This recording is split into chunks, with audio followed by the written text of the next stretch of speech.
Ladies and gentlemen, let us please welcome Dr. Dujeepa D.Samarasekera, who is connecting with us online. Thank you very much for that kind introduction. First of all, I want to thank all the organizers for inviting me. As promised, I'm going to stay for 15 minutes and allow time for question and answer. My focus of my presentation would be on the resurgence of the education system, especially focusing on higher education. And what I will do is that I will first focus on why that we need to change, how this can be done, and then also then from there onwards, I will go and give examples from my own setting, from the National University of Singapore, and a little bit of more focus on the School of Medicine itself, how it has turned itself from a university that was not even known by anyone to one of the world leading universities currently. The views are mine, so this is a disclaimer. So as I shared with you, the first option is, in view of all these disruptions and challenges, how should we imagine higher education and universities? Now, if that is the case, how then should we educate, train, and prepare our students for the future? How can we reimagine higher education? That would be my central theme of my discussion. Now, before I go into that, I want to take a step back. When you work and live in a place like Singapore, you have this excellent opportunity to visit all these beautiful places before COVID. So, for example, Angkor Wat in Cambodia, or Borobudur in Indonesia, or Wat Pao in Laos. Now, all these places are places where for centuries ago flourished with civilizations far advanced than what it was around the world. There are no more anymore.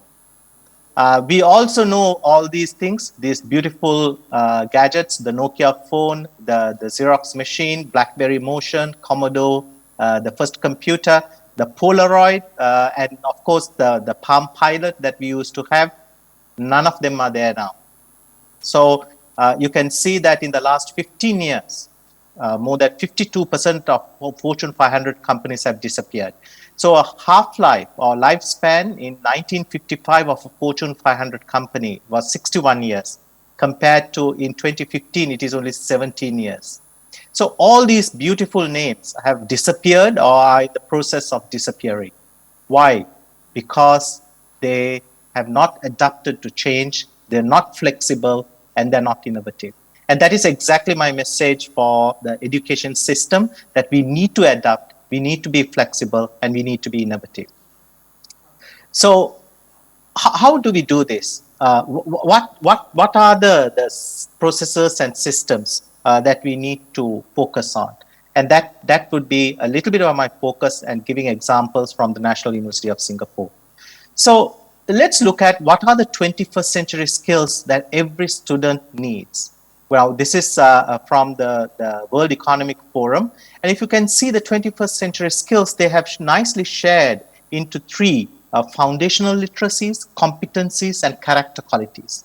The foundation literacies, if you look at some of these things, you can see that some of the character qualities, let's start with the character qualities like curiosity. How do we get our students, trainees to be curious? How can we get them to do things, innovate and initiate? Professor Nanakara's long lecture earlier focused on this innovation. How can we actually get the creativity going? How can we get them to critical think? How can we get them to adapt in the face of COVID and other challenges, continuously adapt? How can we get them to persevere, resilience and grit? And we are now seeing that in a big way. So these are the things that any education system must imbibe or inculcate. So if that is the case, how do we actually change most of our education system, which actually served the 20th century, the 19th century and the 20th century into a 21st century? First of all, we have to have a plan. We need to communicate this plan very clearly. We have to have an operational process to motivate, mobilize wider stakeholders to take part and to act. We have to have a process to monitor the oversight, and we need to consolidate and then imbibe or inculcate those values and the value sets in the strategic plan into our institutions. So let me very quickly take, I have another 10 minutes. I'm going to stick to my 15 minutes very strongly. So as part of a professional organization, we have to be professional. So National University of Singapore, how do we do this? How did we get this thing going? As you can remember, up to about 1970s, NUS was just another teaching university.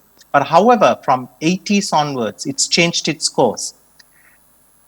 Now, to look at NUS, we need to look at Singapore. Singapore does not have a history. It has only about 200 years maximum. It started with a sleepy fishing village, and the colonialists came, and then they turned it into a trading port.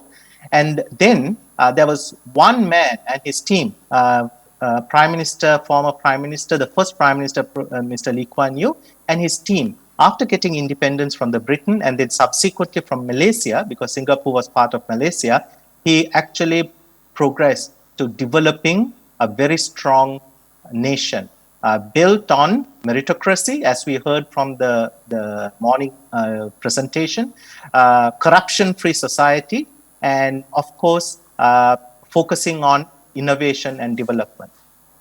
And furthermore, they continuously innovate.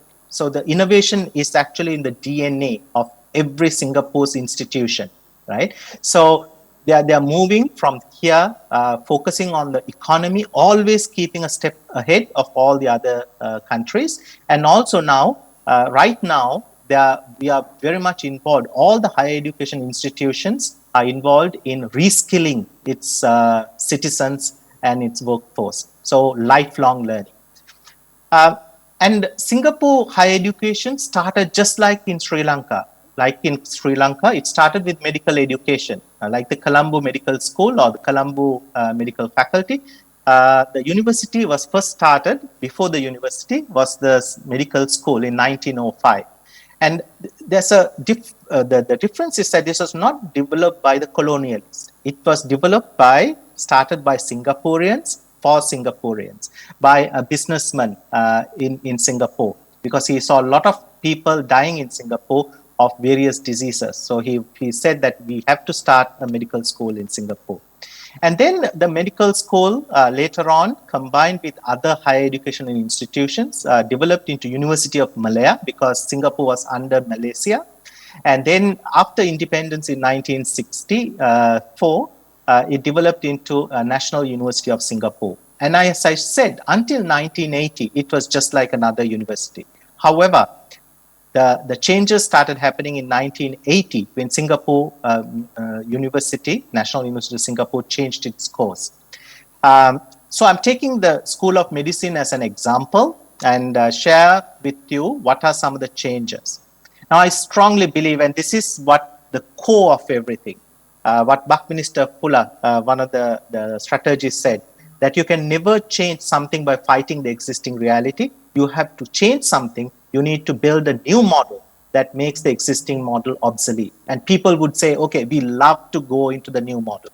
So the higher education system in Singapore is built on this model, because the old 20th century higher education system, they have abandoned and they have moved into a new model. Now, what's this model? Now, I'm going to use School of Medicine at National University of Singapore as an example. It is the leading medical school in Asia, and within the first 12 medical schools in the world, in all the top rankings. The medical school actually moved away, just not only the university, but it became part of an academic health system. Why? Because the needs are for serve the community. So therefore, the medical school combined with the Ministry of Health and Ministry of Education joined together with the School of Medicine and with the university, with the dental school, with the pharmacy school, nursing school, all the health professional schools, which are providing or graduating people for the Ministry of Health. By combining these two, we formed a new entity, which is what is now called the National University Health System. Now, this is very much true in other STEM-based education as well, because it's a true thing. You can align the outcomes very nicely with what the practitioners need, what the industry needs, what's the workforce or the health workforce needs are, and the community needs. So this actually has combined the hospitals, the general practitioner clinics, the polyclinics, the step-down care clinics, or specialist clinics with the medical school, nursing school, dentistry school, and the School of Public Health.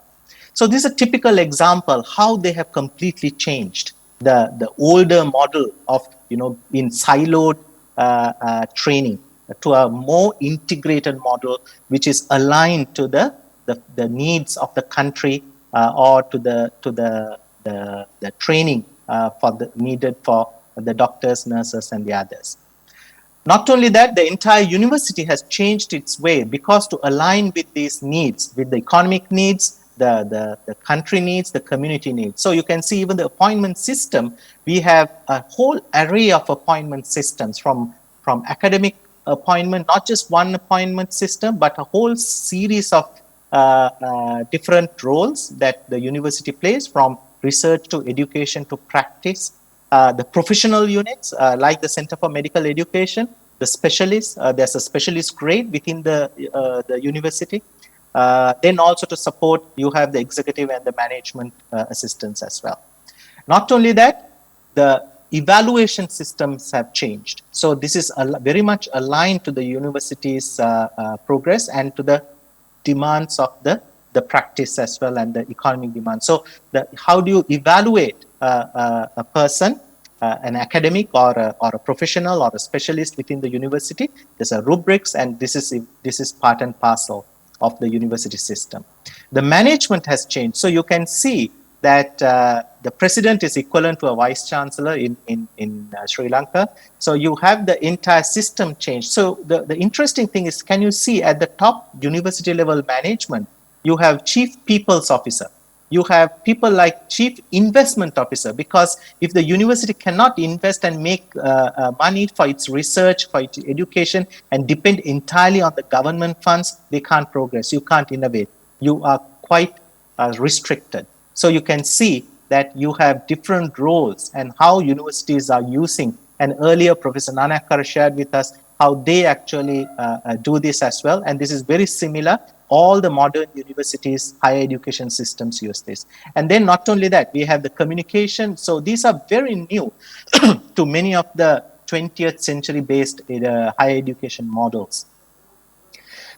If you take the medical school itself, you can see how it is managed at the school level, at a faculty level, right? You have so many vice deans. And if I just look at the education enterprise, you can see under the vice dean education, how many different sections and how many of our assistant deans and the directors are anchoring different roles within the faculty. So this entire system is developed to support the training of the students, to make them value add future healthcare workforce and its the citizens.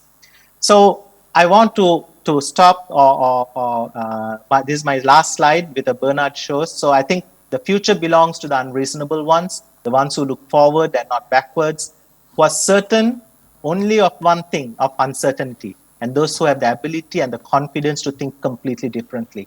And that is my final kind of sharing. So we really need to rethink the way that we are doing, and we need to really see how these top universities and other higher education systems are working, and we need to move into a 21st century process to develop our system of education. Thank you very much.